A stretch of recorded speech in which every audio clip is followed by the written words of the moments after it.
Hello everyone, my name is William Amzalag and I want to welcome you to our 9th episode of Jeunesse Longevity TV.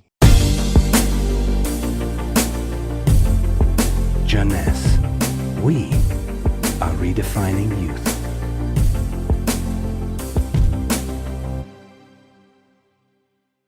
Obesity, or should I say globesity.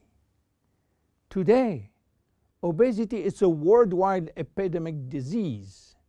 There is an outrageous eruption of a worldwide obesity even in the countries where not so long ago famine was the #1 health issue. The fatness of the world is changing rapidly, and this is very disturbing because it's going out of proportion and nobody can get any control of this new epidemic. Many children become obese and then become obese adults. The diseases associated with obesity, such as heart disease, cancer, and especially diabetes, will explode. That will mean a lot of sick people all over the world. The cost in terms of death, diseases, and money spending is just astronomical. Think about today, there is in the world about 3 billion people overweight and 800 million real obese. The cost of obesity in the United States is about 150 billion per year, which is 10% of the total US medical cost. So what is the difference between overweight and obese? Overweight means that you gain only few kilos above standard, from 1 to 15 kilos for adults.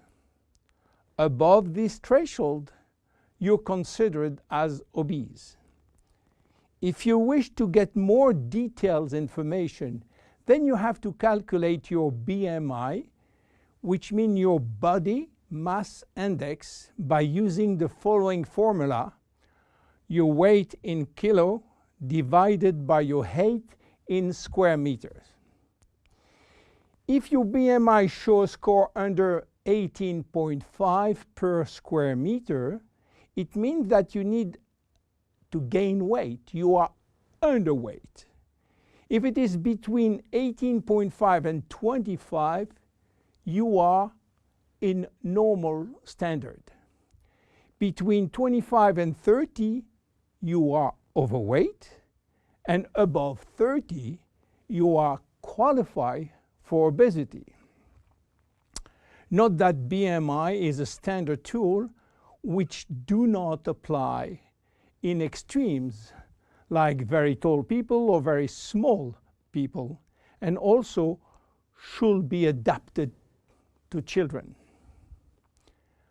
Why people become obese? It is very simple in theory, but become more complicated when we reach fat metabolism. We are gaining weight or fat when we eat more than we spend in terms of calorie, or when we spend less than we eat in terms of calorie. So how do we get energy? The body will get energy only from the food, knowing that 1 gram of carbohydrate will release 4 calories, same for proteins, but 1 gram of fat will release 9 calories. So all depend on how much you eat and what kind of food you eat. If the food is rich in fat or in protein or in sugars. Now, how do we spend energy? There are 3 ways to spend energy. The first one is what we call basal metabolism, which is the necessary energy required to get our body working and all our million of chemical reaction working and working properly. This requires approximately 1 calorie per kilo and per hour. So if you weigh 60 kilo, you will spend in 24 hours 60 multiplied by 24 equal 1,440 calories per day. And this is good news because you have no control on that. The second spending is the necessary energy to fight against heat or cold. And these depend on the environment and the way that you are protected against heat or cold. It is called thermogenesis. And again, you have little control on that.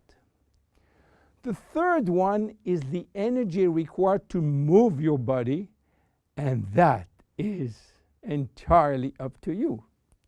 This is to say that physical activity is the only controllable way to spend energy. We will see later that this very simple way of gaining or losing weight is influenced by many other factors, and especially the control of fat metabolism by a sophisticated group of hormones. So why such epidemic? To understand, we have to go back 20,000 years ago. As surprising that it can be, our genes have not changed for the last 20,000 years. At this time, life for humans was quite difficult.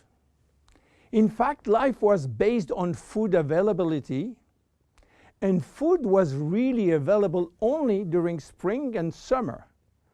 The rest of the time, no food, almost famine. Our genes has to adapt and to work in accordance with this alternance of abundance and famine, and they create a kind of energy storage. The fat cell was born. This cell has the capacity to storage all kind of energy derived from fat, from carbohydrates, and even proteins. It can increase 50-fold its size and retain energy in the form of triglycerides. Because of uncertainty of food availability, our genes were oriented toward the saving mode, which means that every time we eat, all the energy coming from the food was oriented in the storage facility. What happened 20,000 years later? Our genes are still oriented towards saving mode, but there is no more famine. On the contrary, the new society offers an extreme abundance of food rich in calories, and that all over the year. And guess what happened? Everything is going first in storage. And once in storage, it is very difficult to get out. You understand now why it is very difficult today not to gain weight or fat. But there is another factor. 20,000 years ago, in order to bring food at home, men were hunting, fishing, or climbing trees to get fruits. And that was a huge energy spending mode. Today, with a new technology created for lifting heavy items or escalator or elevator, we reduce drastically our energy spending. You understand now why it is so easy to gain weight or fat. What are the consequences of obesity in terms of health and longevity? To make a long story short, it is a disaster. Being and staying obese will lead to a long list of chronic diseases, including cardiovascular disease, diabetes, cancer, metabolic syndrome, and consequently a drastic shortening of life. That will not account for the uncomfortable physical, emotional, and mental consequences of being heavy for ourselves and for our relationship.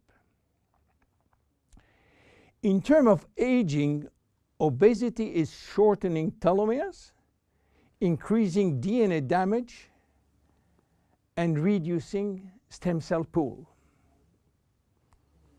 So what to do for reducing obesity? Obviously, it is quite difficult considering the worldwide effort of the medical community with so small results. Health authorities are repeatedly organizing campaigns to inform people about the consequences of eating too much sugar or fat or the lack of exercise. But the food industry until now do not help and still putting on the market food rich in bad sugar and bad fat. The first step is to be convinced that improving your lifestyle, which means improving your nutrition, your physical activity, managing your stress and your emotion, in order to stop impulsive eating, will be a very good action to preserve your life and your longevity. The second step will be to use specific food supplements to help managing your fat metabolism and rebuild the muscles that you lose when lacking exercise.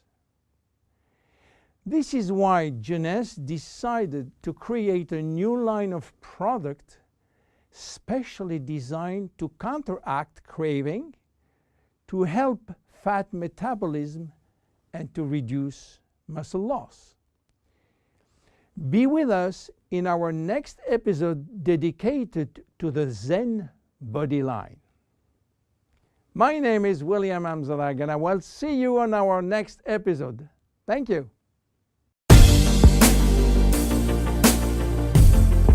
Jeunesse. We are redefining youth.